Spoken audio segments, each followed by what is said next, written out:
On the day of his inauguration, President Biden made the unprecedented move of removing NLRB General Counsel Peter Robb from office and naming an acting general counsel. As Jennifer Abruzzo, President Biden's nominee for the GC spot, awaits confirmation, employers are wondering what they can expect from the NLRB under the Biden administration. For more, we turn to Epstein Becker Green's David Garland and Steve Swirsky, and guest Glenn Spencer, Vice President of the Employment Policy Division at the U.S. Chamber of Commerce. Glenn, let's talk about what you see, what the Chamber sees for the NLRB agenda in the months ahead. Sure. In addition to the expanded Section 7 activities, which I completely expect to see, I think we'll see the board turn back to the Obama administration's interpretations around independent contracting and joint employment in particular.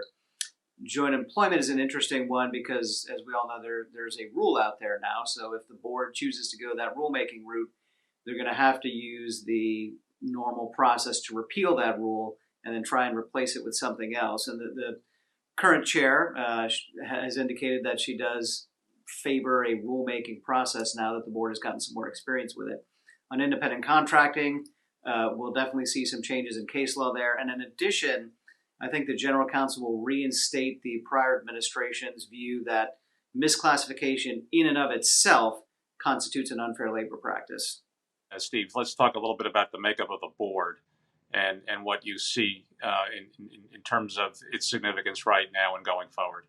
I think that the changes that'll come from the makeup of the board are going to be a little bit slower to become apparent. I expect that with a new majority and a Democratic majority that we'll probably see a continuation of a greater emphasis on rulemaking by the board than was the historic case. The one wild card, of course, is some of the changes that cannot take place until there is a new board in place with a new majority may be impacted through the legislative process by things like the PRO Act, which did clear the House, but is still has not been taken up by the Senate. So, Glenn, what has the Chamber had to say about the PRO Act? Well, we've been pretty clear in our opposition to the PRO Act. We sent a key vote letter up to the Hill prior to the vote. Didn't really move too many Democrats. In fact, we only got one Democrat to vote no. But we do think this bill is bad for workers. We think it's bad for employers. It's bad for the economy. For workers, it takes away some of their democratic rights, including, by the way, their ability to vote on their own union contract if you got into a forced arbitration situation. It threatens their privacy by legislating that employers have to turn over all kinds of personal information about their workers to unions in an electronically searchable format without any limitations on what they can do with the data.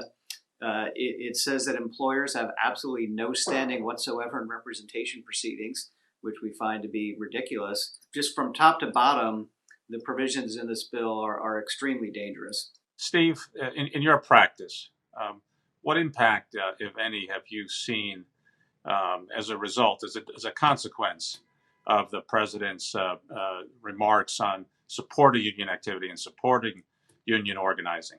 I think really at this point, what we're starting to feel is the winds of change. This is a president who, even when he was vice president during the Obama administration, was fairly expressive of his views about unions and his support for employees being represented by unions.